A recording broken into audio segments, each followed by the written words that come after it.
Hola, bienvenido a pazcondios.com. Mi nombre es Felipe. Esta es otra conversación sobre liderazgo y la iglesia.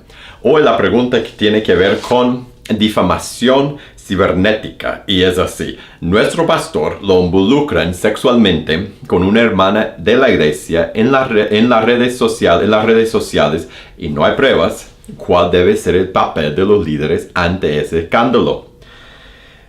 Esa es una pregunta seria. Es una pregunta seria porque muchas veces ha pasado escándalos sexuales o virtualmente por las redes o en persona, y líderes se han involucrado en impureza sexual y han caído de su puesto de liderazgo y se han enredado en grandes problemas y en gran pecado. Entonces hay que tomar esto en serio. Los textos que deben informar el trato de ese tema, como cualquier otro tema de los pastores, de los ancianos, son los requisitos para líderes. Por ejemplo, en 1 de Timoteo 3:1, palabra fiel: si alguno anhela obispado, buena obra desea. Pero es necesario que el obispo sea irreprensible, marido de una sola mujer, sobrio, prudente, decoroso, hospedador, apto para enseñar, no dado al vino, no pendenciero, no codicioso de ganancias deshonestas, sino amable, apacible, no avaro, que gobierne bien su casa y tenga a sus hijos en sujeción con toda honestidad, pues el que no sabe gobernar su propia casa, ¿cómo cuidará de la iglesia de Dios? No un neófito, no sea que envaneciéndose caiga en la condenación del diablo. También es necesario que tenga buen testimonio con los de afuera, para que no caiga en descrédito y en el lazo del diablo. El lazo del diablo, hombre de una sola mujer. O sea que el requisito para los líderes, para los ancianos, para los pastores, los obispos, es que sea irreprensible. Y si un hombre está involucrado con una mujer que no es su esposa, estando casado y se involucra con otra mujer, casado o no ella, no importa.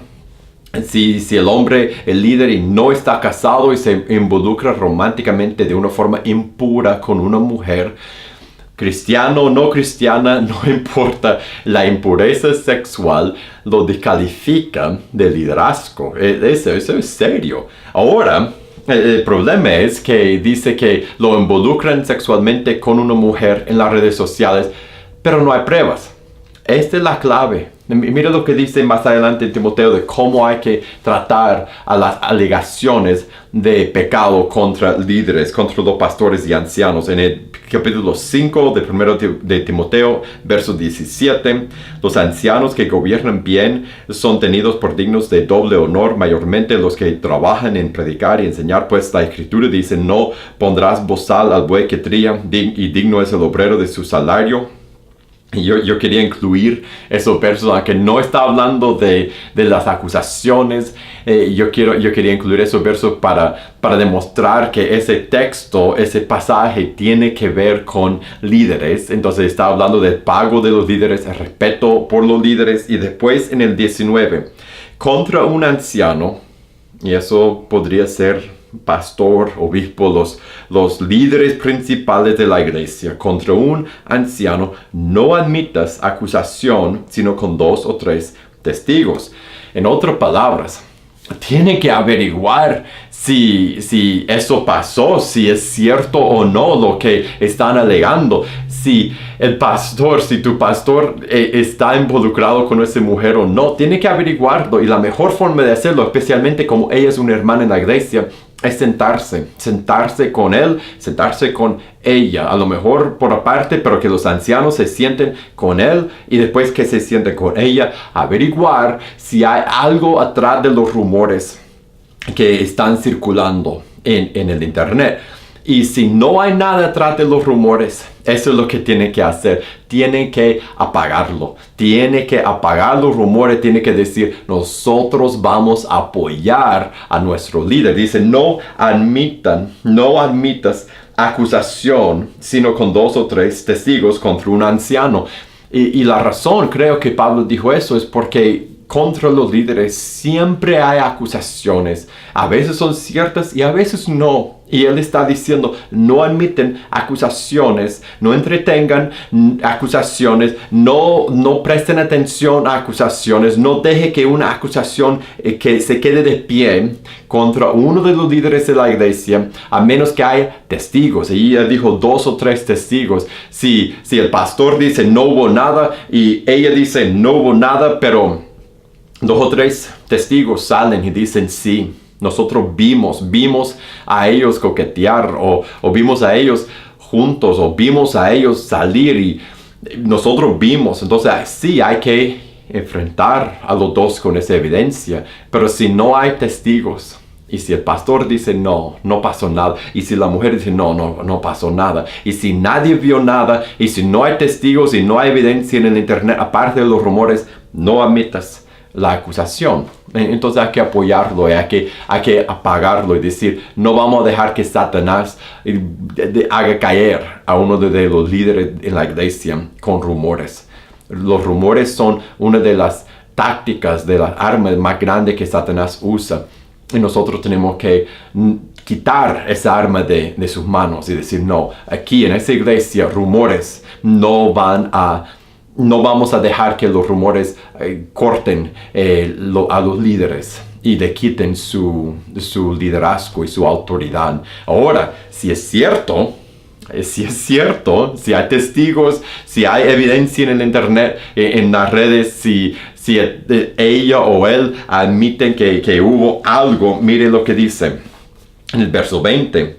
A los que persisten en pecar, repréndenlos delante de todos para que los demás también teman. Si hay pecado, hay que administrar disciplina en la iglesia. Y los líderes tienen la responsabilidad de bajar a ese líder de su puesto y de ponerlo bajo disciplina, para que deje el pecado, para que se salve su alma, no para hacerle pagar por su pecado. Eso fue lo que hizo Cristo en la cruz, sino para hacerle dejar su pecado, para que los demás teman, para que los demás aprendan. En otras palabras, si él pecó y ocupando un lugar público, tiene que dejar el lugar público porque ya no está calificado para ser anciano, para ser pastor, para ser cristiano, sí. Porque la sangre de Cristo nos califica para ser hijos de Dios, pero para ser líder no, porque nuestro testimonio es gran parte de nuestra calificación de ser líder en la iglesia de Dios. Entonces hay que averiguarlo. ¿Qué deben hacer los líderes? Averiguar bien. Y si no hubo nada, apagarle el rumor y no permitir, no tolerar que hayan rumores. Y si hubo algo, hay que actuar, hay que tener valor y actuar y quitar el puesto de liderazgo del líder que ya no está calificado para el liderazgo. Si tú eres uno de los líderes, te exhorto a que tú tomes cargo de eso. Y si no eres uno de los líderes, te animo a que tú exhortes a tus líderes a hacer eso, a cumplir con lo que dice la palabra y que ores por tus líderes para que sean llenos del Espíritu Santo y del valor que Él da. Que Dios te bendiga. Nos veremos en la próxima. Oh, y por cierto, si tú tienes una pregunta que quieres que contestemos aquí en Paz con Dios, en conversaciones acerca del liderazgo y la iglesia, mándame tu pregunta. El correo electrónico es preguntas@pazcondios.com, preguntas@pazcondios.com. Mándame tu pregunta y yo haré un video contestando la pregunta. Que Dios te bendiga y ahora sí, nos veremos en la próxima.